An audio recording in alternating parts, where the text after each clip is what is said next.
Cámara de Diputados, de acuerdo a tu experiencia y a tus intervenciones, que por cierto han sido muy pertinentes. Gracias.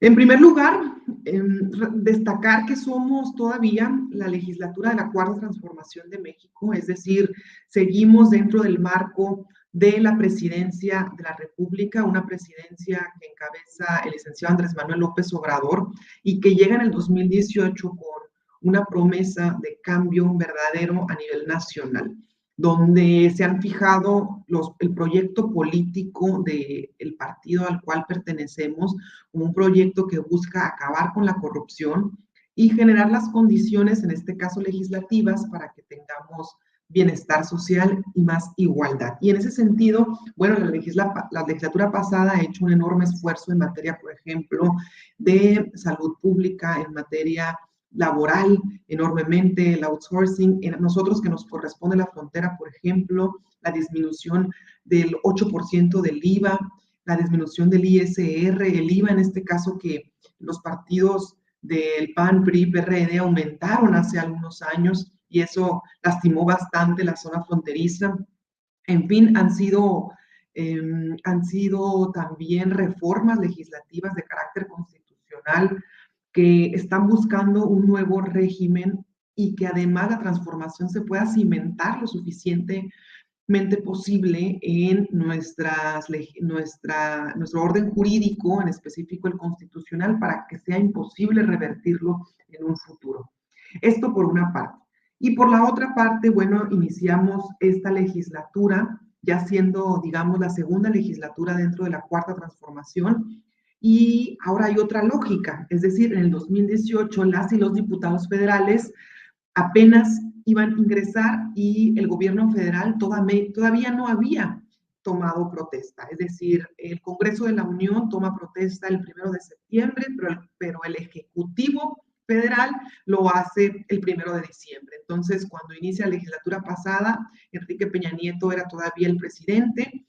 Y ahora a nosotros nos correspondió, por ejemplo, una dinámica muy interesante. Tuvimos reuniones plenarias con los ya secretarios de Estado por 3 años, es decir, hay proyectos nacionales y proyectos de programas y políticas públicas iniciados ya desde hace 3 años y que ahora nos corresponde a los diputados federales hacer pues una consolidación de estos proyectos a nivel nacional en cuanto a las leyes de nuestro país. Se tiene que aterrizar este proyecto de nación y ahora tenemos de cara a esta legislatura pues reformas constitucionales muy importantes, como ya lo hemos comentado, Guardia Nacional, reforma eléctrica y reforma electoral. Entonces, además hemos estado integrándonos y se ha visto una nueva composición en esta legislatura.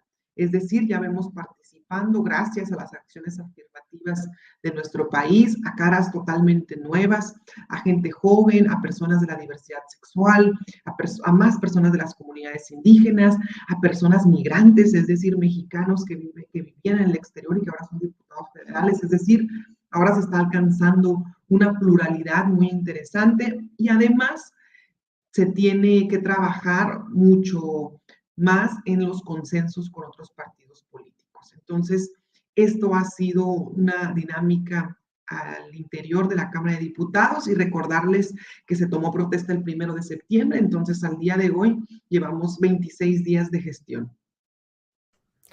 Sí, muchas gracias por recordarnos eso. Ahora, ¿cuáles son esos proyectos, digamos, que vienen de pues ya en esta primera parte del sexenio, esta primera mitad, y que a la Cámara le corresponde pues darle un seguimiento para que se consoliden? ¿Cuáles serían, desde tu muy particular óptica, los, digamos, 3 proyectos de obra pública o en general de política pública del gobierno del presidente Andrés Manuel López Obrador?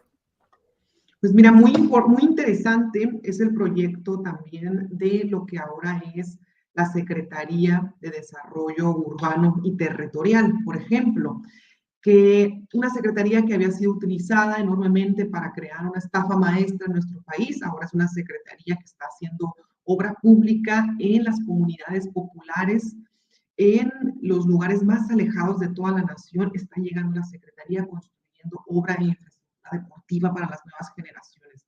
Esto antes era imposible porque de manera legal no podían hacer obra pública tal cual. Entonces ahora se está apoyando enormemente a esto.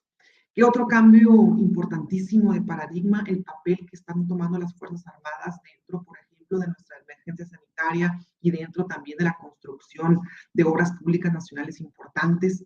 La obra pública que se está generando en el sureste de nuestro país para el desarrollo de toda esa zona que históricamente ha sido la zona marginada, en la que me atrevo a decir aquí, hay algunos diputados federales del PAN que siguen considerando a estados como Oaxaca y Guerrero como una carga para nuestro país, porque consideramos que ese es un argumento clasista y nosotros consideramos que no es así, que la diversidad cultural enriquece enormemente el proyecto político de nación.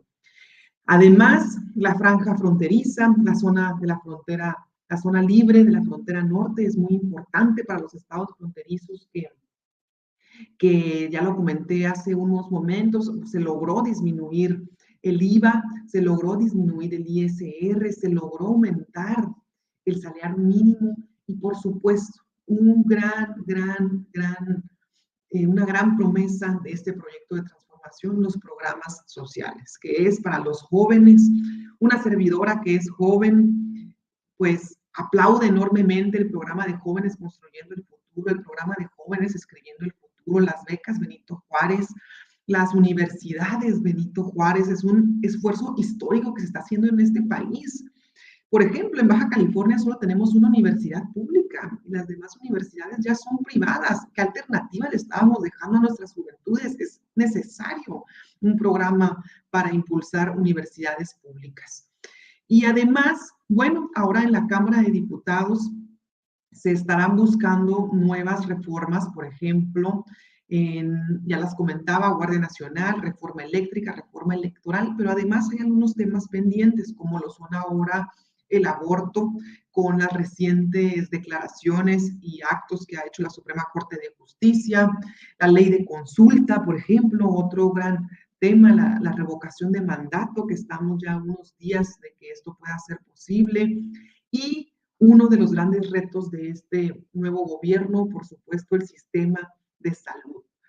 Teníamos un sistema de salud precario, por más que lo diga la oposición, el seguro popular no funcionaba y como dice el presidente, ni era seguro ni era popular. El seguro popular constaba de un catálogo de servicios a los que la gente podía pues adquirir o podía tomar, y fuera de eso eran servicios que ya en automático los atendía la iniciativa privada. Entonces, ¿qué se estaba haciendo desde un principio? Privatizar la salud pública. Solo un catálogo de servicios eran públicos que a nuestro parecer era muy escueto, y fuera de eso tendríamos que orillar a las personas a que pagaran por su salud. Ahora se está buscando un sistema de salud que sea universal y que sea gratuito y que no esté sujeto a solamente un catálogo de servicios. Es un reto enorme y es un reto que tiene que pulirse a nivel nacional para que la salud efectivamente sea un derecho que garanticemos en México. Sin embargo, de cara a la pandemia y a la evidente degradación de nuestro sistema de salud pública, pues es un reto mayor, pero ahora se está logrando un gran avance en cuanto al número de afiliados, por ejemplo, del ISSSTE, del INSABI ahora y del Instituto Mexicano del Seguro Social. Y por supuesto, por último, ya para concluir esta intervención, el combate a la corrupción. Ahora se ve una unidad de inteligencia financiera muchísimo más fortalecida cuando antes era invisible. Y además se ha buscado, bueno, reformas como hacer la corrupción delito grave, que no era delito grave en este país, es decir, uno de los actos más comunes en este país, ilícitos, no eran delitos graves, entonces pues seguían sueltos los corruptos. Reformas al Código Penal Federal y, por supuesto, mecanismos para la rendición de cuentas de los órganos constitucionales autónomos que hemos venido platicando, y, muy importante, la reforma constitucional que tenemos de cara, la reforma electoral. Esto va a ser muy interesante en esta nueva legislatura, cómo se ha conformado también el papel del Instituto Instituto Nacional Electoral, que ha sido lamentable y que queremos que se resuelva en esta legislatura.